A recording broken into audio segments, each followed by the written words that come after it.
मुसळधार पावसामुळे आता हिंदमाता जलमय झाल्याचे पाहायला मिळतं। याच ठिकाणी आपल्या मुलांना बहुतेक शाळेत घेऊन जाताना हे आपल्याला दिसतंय। रस्ता बंद केलेला आहे। आपल्यासोबत गिरीश कांबळे जोडले गेलेले आहेत।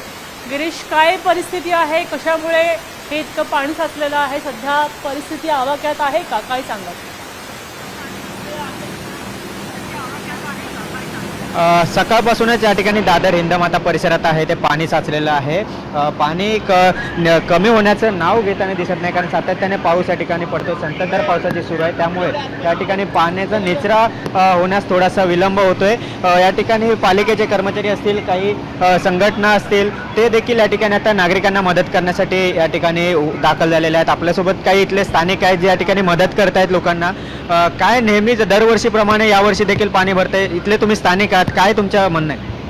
हे बघा, गेले 5 वर्षामध्ये पाणी भरतंय। 5 वर्षाआधी जेव्हा इथे ज्या मैदानाच्या खाली आपण पाण्याचे टँकर केले होते, त्याच्यानंतर जे काही पंप्स लावले होते, त्याच्यामध्ये पाणी आलेला जेवढा पण डेसिमलचा पाऊस पडतो त्याच्यामध्ये तो कव्हर होत होता।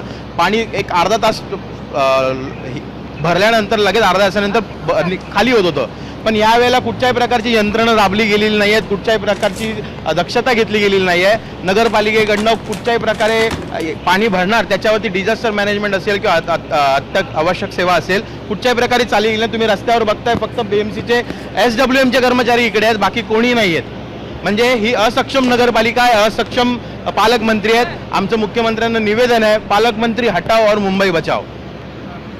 या ठिकाणी आपण बघितलं तर आपण दृश्य बघतोय, हे देखील आता सायकलवरून या ठिकाणी जात आहेत। कुठे कुठे जात आहे? पाऊस पाणी भरलंय। आज सुट्टी आहे ना, तर बोललो हिंदमाता भरलंय तर पोरांना फिरवून आणतो या पाण्यामध्ये, थोडं त्यांना मजा येते ना फिरायला वगैरे। हे बघा, हे पाठी दरवर्षी पाणी भरतंय। हा, दरवर्षी भरतं, पण गेल्या वर्षी भरलं नव्हतं एवढं, यावर्षीच थोडं जास्त भरलं पाणी। पालिकेचं काय, तुम्हाला काय तक्रार वगैरे, तुम्ही स्थानिक आहात, काय? काही तक्रार नाही, फक्त स्थानिकांनी काळजी घ्यायची, कचरा टाकू नये। कचरा टाकल्यामुळे हे पाणी जाम होतंय, नाही तर जाम झालं नसतं। ते लोक त्यांचं काम करतात बरोबर, BMC वाले रोज सकाळी येऊन साफबीफ करतात, मी बघतो रे नेहमी, त्यांची काय चुकी नाही। पण जे स्थानिक आहेत ना, इकडचे दुकानवाले वगैरे पिशव्या सर्व टाकतात ना, तर हे जे गटार आहेत त्या गटारामध्ये चॉकअप होऊन जातात। चॉकअप झालं की पाणी कसं जाणार पुढे? मग एवढाच एरिया का भरला गेला? बरोबर ना। आदित्य ठाकरेंनी खूप मोठा प्रकल्प इथे चालवला आहे, ते कितीतरी लिटर टाकी आतमध्ये बनवली आहे सेंट जेवियर्स मैदानमध्ये। मग हे पाणी सर्व त्याच्यात जाऊ शकतं, पण प्रॉब्लेम काय, या असे चॉकअप झाल्यामुळे कसं जाणार पाणी? इथे तिथे आहे त्यांचे चेंबर्स आहेत, इथून पाणी जाण्यासाठी आहे त्यांचं पाईप बीप आहे। मग आता काय, हे बोललो पाणी जमलं तर पोरांना घेऊन जातो फिरवायला।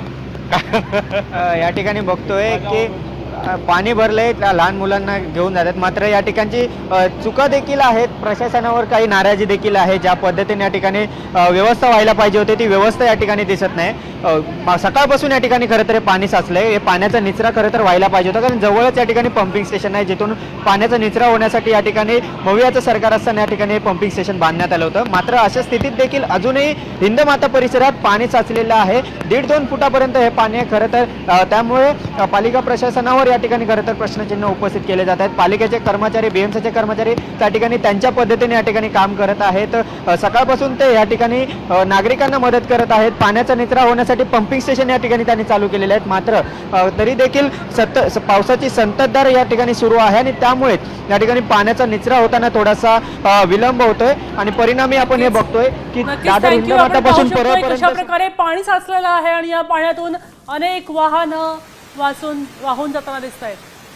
आता isakal.com आहे देशातील नंबर 1 ची मराठी न्यूज वेबसाईट। प्रत्येक अपडेटसाठी isakal.com ला नक्की भेट द्या।